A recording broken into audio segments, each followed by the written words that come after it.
မင်္ဂလာပါဒီဗီဒီယိုကစနေနေ့တိုင်း YSC ကွင်းမှာကန်တဲ့ပွဲတွေဖြစ်တယ်ပေါ့နော်ပုံမှန်တော့နေ့လယ်လာမှကန်မယ်ဒီနေ့ကတော့ကျွန်တော်ဒီအရန်နေပူလာဖြစ်တဲ့မနက်ပိုင်းကန်မနက်စောကန်တဲ့သူတွေကတော့ဝရိယကောင်းတယ်ဗျာမဲရအောင်အရန်ထားပြီးလိုက်လာတယ်ပေါ့နော်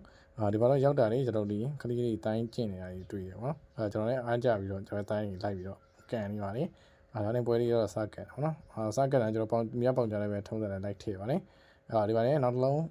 သူများပေါင်ကြထည့်တယ်ထည့်ပြီးတော့ကန်နေမကူပါဘူးကူမကောင်းပါဘူးဒီနေ့ကတော့ကျွန်တော်ဒီအသိချင်းချင်းပဲ3သိပတ်လက်ကန်တယ်ပေါ့နော်ဒီနေ့ကကျွန်တော်တင်ရတော့ဘုစုပတ်ဆက်ရှုံးပါတယ်ပေါက်လဲဆိုတော့ကျွန်တော်ပေါက်ကြရီ6ကန်နေလို့ပါဒီပိုင်းကျွန်တော်ကိုသူမကိုကန်ပေါ့နော်သူကလည်းဒီကန်ကျွန်တော်ကန်ပြလုံးလိုက်အေးစီးပဲဖမ်းနေဗျာ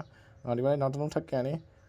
သူလှည့်ပြီးတော့ကန်ပြီးတော့နောက်6လောက်ထုတ်လိုက်တာပြန်ပြီးတော့ဖမ်းမိပါတယ်ဘလူးကန်ကန်သူကဒီနေ့ကတော့မိနေတာပါဒီနေ့ကျွန်တော်ကိုရန်ကောင်းနေနေပါနောက်ဆုံးကျွန်တော်ဂိုးပေးမတဲ့ကျွန်တော်ငိုပါတယ်injury ရတဲ့သူကဒီမှာ injury ရတဲ့သူမှာပြီးနေပါတော့ဒါကြီးကနောက်ဆုံးပွဲပြီးပါညာကိုရိုက်ပေါ့